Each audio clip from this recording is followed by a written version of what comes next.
A diretoria do Flamengo tem sobrevivido, entre aspas, aí, com relação a esse jejum, em função da redução de dívida, melhorou o elenco, brigou pelas primeiras posições e até pelo título brasileiro. Isso tudo vai fazendo com que o torcedor conviva com isso com uma certa tolerância. Mas eu acho que esse ano, 2017, ele marca uma nova fase.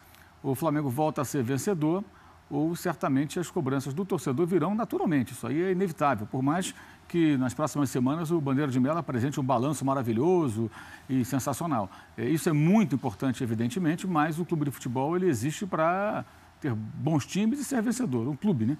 No caso do Flamengo, o futebol, evidentemente, é o carro-chefe. E o que é mais inquietante do ponto de vista rubro-negro é que, mesmo com o elenco mais caro, com os investimentos feitos, o Flamengo não conseguiu se impor sobre seus rivais nos clássicos em momento algum. Jogou contra o Botafogo reserva, venceu por 2-1 com dificuldades. Jogou contra o Fluminense reserva, empatou a duras penas no final. O Fluminense com um time cheio de garotos.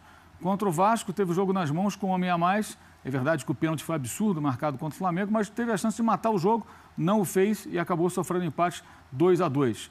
Ganhou do Vasco aquele gol de pênalti do Diego, né, na Taça Guanabara, no momento que o Vasco até vinha ainda bem desarrumado, o Vasco agora mais organizadinho. E vai enfrentar um Botafogo destroçado. O Botafogo vai chegar, acho que amanhã só. Está viajando hoje. Jogou ontem. Então é muito provável que o Jair seja obrigado a escalar um Botafogo misto. É muito improvável que ele entre com força máxima, porque a viagem é longa, desgastante. O jogo ontem foi um jogo intenso, né? O Botafogo até poderia ter conseguido um resultado melhor. Então o Flamengo vai pegar um descansadão, um Botafogo exaurido, que tem jogo quarta-feira já pela Copa do Brasil, também, como o Flamengo joga contra o Atlético Paranaense pela Libertadores. Como vai se comportar esse time, né? Essa que é a grande questão, né? Até que ponto esse Flamengo 2017 tem aquele algo mais para querer conquistar vitórias e se impor diante dos seus adversários, especialmente contra os seus rivais. Isso não foi apresentado para valer ainda, não conseguiu mostrar. Mas claro que é um começo de temporada, o time pode até se desenvolver e acrescentar algumas outras características. Sem Diego, né? Tem isso. Sem o Diego, mas aí tem que conviver com isso, né? As contratações foram várias, o elenco é bem farto, o Zé Ricardo tem várias opções. Claro que não vai ter nenhum jogador igual ao Diego, mas ele tem várias opções. E muito pior do que não ter o Diego é não ter o Montijo e não ter, não sei se volta até o domingo, mas estava fora de combate, e ter o seu time totalmente arrebentado pelo desgaste de uma viagem como essa. A situação do Jair é muito pior do que a do Zé Ricardo na hora de colocar o time em campo. Então, a ausência do Diego, ela não é tão pesada para o Flamengo como os problemas que o Botafogo certamente terá para colocar a sua equipe em campo no domingo. No curto e médio prazo. Sim, né? Sim. Agora, no caso específico do domingo, o Botafogo tem dificuldades muito maiores, né? Eu tentei fazer uma entrevista com o presidente do Flamengo e com o seu CEO. Enviei a pedido da assessoria de imprensa as perguntas para eles, responderam tudo em conjunto, publiquei no meu blog, para quem quiser dar uma olhada. Infelizmente, várias das perguntas não são respondidas, né? Especialmente na situação que envolve o Maracanã, né? O Maracanã, que inclusive tem aí uma situação desde ontem, né, com a possibilidade, ainda não confirmada oficialmente, de uma nova licitação. A revista Veja, no seu site, publicou uma nota segundo a qual o governador Pezão vai fazer uma nova licitação. É uma situação complicada, porque existe a Odebrecht, existe o interesse da Lagardère, existe o Fluminense com um contrato com o atual gestor do Maracanã, que é o antigo consórcio, no caso hoje, na prática, a Odebrecht.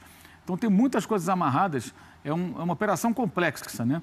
E a informação é que na segunda-feira deve acontecer, eu estou querendo checar oficialmente, mas a informação que eu recebi é que na segunda-feira deve acontecer uma reunião entre o governador com os presidentes do Fluminense e do Flamengo, certamente para discutir essa questão. Tudo indica que, se houver uma nova licitação, dessa vez os clubes possam participar dela, possam brigar para serem os gestores do estádio, em parceria com uma empresa, sozinhos, juntos, enfim. Mas não se sabe nada ainda, evidentemente isso não está definido. Um clube pode competir sozinho, dois clubes em conjunto, tendo uma empresa junto, sem empresa, como é que vai ser? Essas regras, evidentemente, ainda não existem, vão ser discutidas, e aí tem uma questão política e tem um Estado falido. O Estado do Rio de Janeiro não tem dinheiro para nada, está quebrado, né? Os cofres públicos não têm dinheiro, não conseguem ter dinheiro nem para o hospital. E se faz uma nova licitação, quem cuida do Maracanã até essa licitação acontecer? Isso pode levar 1 ano, 2 anos, pode ter várias medidas na justiça, é um imbróglio sem fim. É um negócio bem complicado esse do Maracanã, que receberá aí o jogo de Botafogo e Flamengo no domingo, né? Mas não se sabe, por exemplo, até hoje, quando ele vai ser aberto depois das finais do Campeonato Carioca. É um mistério igual das vigas da perimetral. As vigas da perimetral que estavam flutuando por aí, né? Alguém estava levitando, né? E elas foram embora. Né, Mauro, também da questão da sustentação política do governo, que Exato. A situação do Pezão, ela está também, ele está começando... Está na areia movediça ali. A força da gravidade está puxando ele para o buraco, porque o nome começa a aparecer. Sangraram, né, o estado do... E no meio da história tem o Maracanã. Que barbaridade. Olha, alguém sabe o nome do governador Pezão? Toda vez que eu ouço governador Pezão... Luiz Fernando, né? Luiz Fernando? Agora, Pezão. É engraçado, né? Do final do ano passado para esse ano, todo mundo viu, o Maracanã ficou abandonado. Então não dá para descartar essa possibilidade. Ah, mas aí a Odebrecht tem que cuidar, porque ela tem uma concessão. Mas como? Será que vai cuidar? Se o Comitê Olímpico abandonou o Maracanã do jeito que abandonou, e a Odebrecht também pegou e largou, foi até o Flamengo que tomou ali à frente, num acordo com a Odebrecht, recuperou as pressas para jogar com o São Lourenço, o que vai acontecer com o estádio? Né? E uma outra situação que acontece, né, que essa eu acho também é bem complicada, o Fluminense e o Flamengo estavam juntos com uma empresa concorrendo na tentativa de comprar a licitação, competindo com a Lagardère. Essa empresa retirou o time de campo, a GL, né? E aí acabou aquela competição, ficou a Lagardère tentando comprar o consórcio. Agora, a tendência, é o comentário, né, o bastidor, não é nem bastidor, já é uma coisa de conhecimento público, a tendência é que haja uma nova licitação. Fluminense e Flamengo estavam juntos, hoje não estão mais. O Fluminense tem interesse na manutenção do seu acordo com o Maracanã, com o consórcio, que ainda tem mais de 30 anos de validade e que, com uma nova licitação, em tese, ele deixa de existir. Então, para o Fluminense não é interessante isso. E o Flamengo quer o estádio sozinho, já não quer com o Fluminense. Então, o Fluminense e o Flamengo já estão disputando um fla-flu de bastidores, que deve se acentuar. Então, aquelas imagens, o dia da torcida única, os presidentes juntos, não sei até quando isso vai durar, porque o que acontece? O Vasco tem um estádio, o Botafogo tem um estádio que ganhou do prefeito César Maia naquela oportunidade, o Engenhão foi entregue ao Botafogo, e agora Fluminense e Flamengo brigam para que alguém entregue o Maracanã para eles. Né? Lembrando o seguinte, que é um detalhe que poucos torcedores prestam atenção. Estima-se que a manutenção do estádio do Maracanã custe anualmente 30 a 40 milhões de reais. É muita grana, isso dá por mês de 2,5 milhões a 3,3 milhões de reais. E em 12 meses, você tem pelo menos 2 sem futebol. Um mês de férias e aquele período que os jogadores estão voltando para a temporada. Fora o estadual, né, Mauro? Que é quase Exatamente. Sem futebol, né? E você tem um estadual com jogos pífios sem apelo nenhum. Então, como levantar essa grana toda? Isso aí é um desafio tremendo. Imagina o lucro que você tem que ter com os jogos no estádio para consumir 30 milhões só de manutenção. Quer dizer, esse jogo... Porque é o seguinte, não adianta o Flamengo jogar lá e zerar. O Flamengo joga aqui para empatar no Maracanã. Se reduzir, Calçado, para 24 milhões, né? Vamos reduzir os custos. São 2 milhões por mês. É muito dinheiro. E que não pode ficar sem manutenção. É muito dinheiro. A gente sabe o que viram esses estádios. Até porque esses novos estádios, eles são mais complexos. Eles são diferentes daqueles mais antigos. Então, são mais caros. É claro que falar em valores hoje, num Brasil em que assim, o cara fala de 100 milhões, 40... Né, nas propinas, isso é troco, né? Troco.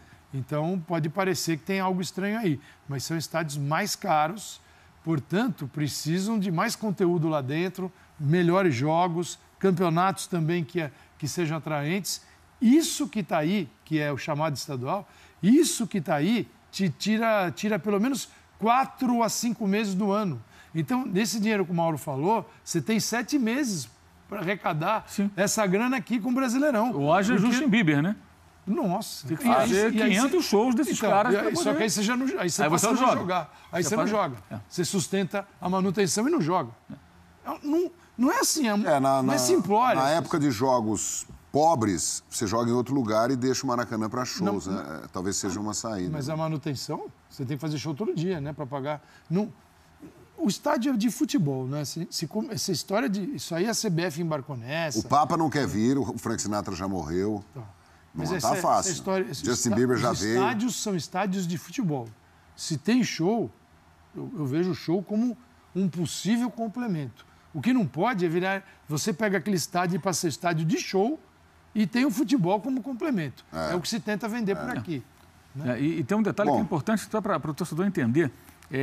Os estádios antigos, arquibancada de concreto, qual a manutenção daquilo?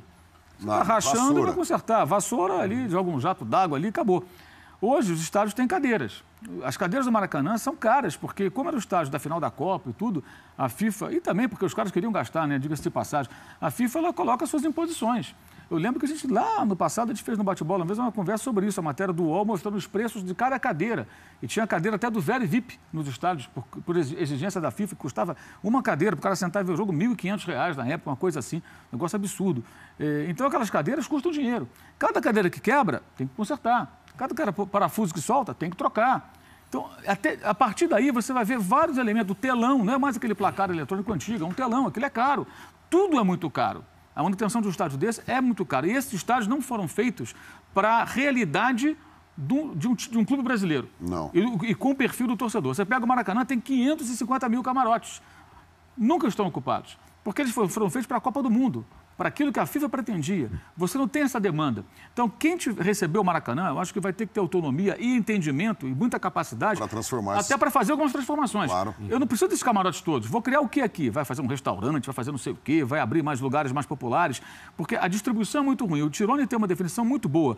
Dentro de um avião, no voo internacional, você tem um cantinho lá na frente que é a primeira classe. A passagem é absurdamente cara.